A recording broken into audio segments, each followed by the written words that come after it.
Lizzie présente L'héritage de Clara de Françoise Bourdin, lu par Dany Benedito.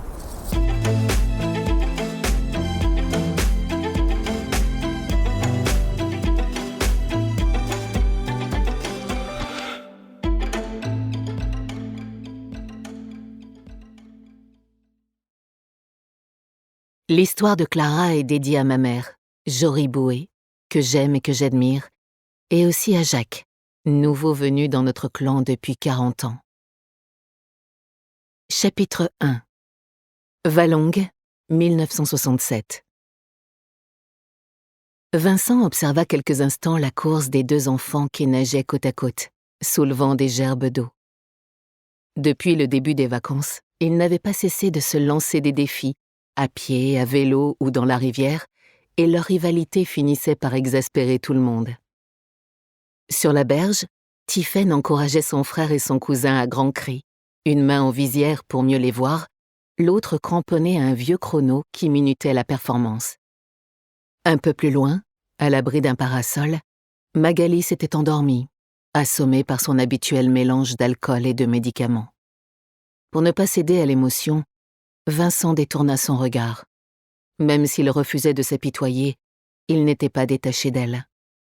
Leur mariage sombrait, inutile de se mentir, et le fait qu'il l'aime encore rendait les choses plus difficiles. À pas lents, il s'éloigna le long du chemin poussiéreux qui partait à l'assaut de la colline. S'il voulait achever son manuscrit avant de rentrer à Paris, il fallait qu'il travaille. Publier était une obligation incontournable dans sa carrière de juge. Il ne pouvait pas se contenter de trancher des litiges et de rendre des jugements.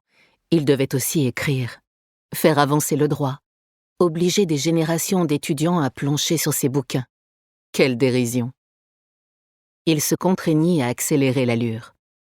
Chaque jour, il se reprochait de ne pas faire assez de sport, mais il avait passé presque tout son temps enfermé dans le bureau du rez-de-chaussée, occupé à rédiger ce fichu livre, et il avait négligé le reste.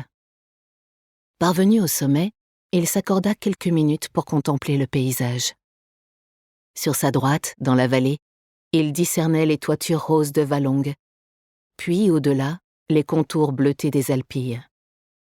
Un endroit qu'il avait adoré durant toute son enfance, puis sa jeunesse, et même lors de sa première nomination à Avignon. C'était au cours d'un été à Valongue qu'il avait rencontré Magali, qu'il en était tombé éperdument amoureux. Leurs 3 enfants étaient nés ici, et pourtant. Il sortit les mains de ses poches avant de descendre le versant en pente douce qui menait à la propriété. « Ne mets pas tes mains dans tes poches », une phrase que sa grand-mère lui avait répétée 1000 fois. « D'abord, ça les déforme, ensuite ça te donne l'air timide. » Clara était toujours aussi merveilleuse, malgré ses 85 ans. Chef de famille, gardienne du clan, avec des manières exquises dues à une rigoureuse éducation au siècle précédent, sachant manier l'humour ou gérer un portefeuille boursier.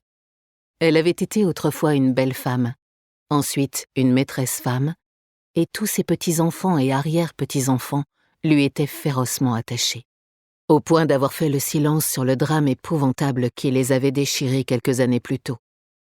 Pour préserver Clara, il s'était engagé à se taire, mais le pacte restait fragile. À n'importe quel moment, la haine pouvait ressurgir entre eux. Le long de l'allée bordée de platanes et de micocouliers, il remarqua que les plates-bandes avaient été nettoyées autour des rosiers. Alain y veillait à chacun des séjours de Clara. Pour elle, il avait planté un peu de thym, de romarin, de lavande, juste sous sa fenêtre, parce qu'elle adorait leur odeur. « Mon chéri, regarde celle-là », claironna la voix de la vieille dame. « Je n'ai pas pu m'empêcher de l'accueillir. » Il se retrouva nez à nez avec sa grand-mère qu'il n'avait pas entendu approcher. Elle arborait une canne à pommeau d'argent dont elle ne se servait que pour faire de gracieux moulinets destinés à ponctuer ses discours. Glissée dans la poche de poitrine de sa saharienne en lin, une rose blanche s'épanouissait en grosses corolles. « Tu ne fais pas de sieste aujourd'hui » s'enquit-il. « Ne t'accroche pas à des questions de pure forme. Tu sais bien que je ne dors jamais dans la journée. À mon âge, on n'a plus besoin de sommeil. » Glissant son bras sous celui de son petit-fils, elle l'entraîna vers la maison. Vincent, mon grand, tu as mauvaise mine.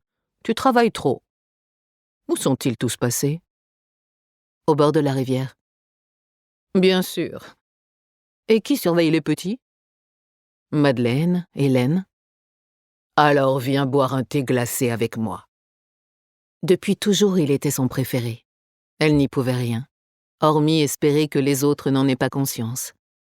Dans la grande cuisine dont les persiennes étaient fermées, à cause de la chaleur, elle lui fit signe de s'asseoir et sortit elle-même la carafe du réfrigérateur. Nous espérons que vous avez apprécié cet aperçu. Pour continuer à écouter ce livre audio sur Google Play Livres, utilisez le lien dans la description de la vidéo.